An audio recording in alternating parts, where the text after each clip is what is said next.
બે પક્ષ લીધા. પેલો એક બધ લીધો, પછી અબધ લીધો. હવે કે બધ અને અબધ બે છે,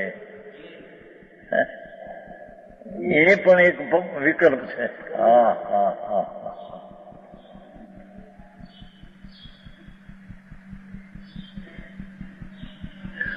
વિકલ્પ ને અતિક્રમ તો નથી, તેથી તે સમસ્ત પક્ષને અતિક્રમે છે. તે સમસ્ત વિકલ્પ ને અતિક્રમે છે. અબદ્ધનો વિકલ્પ છોડી દે.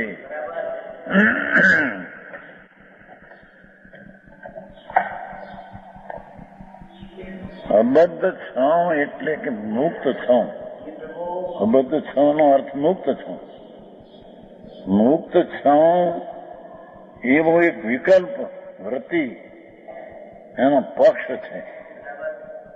પક્ષાતી ક્રાંતિઓ નથી, એ પક્ષ છે એને છોડી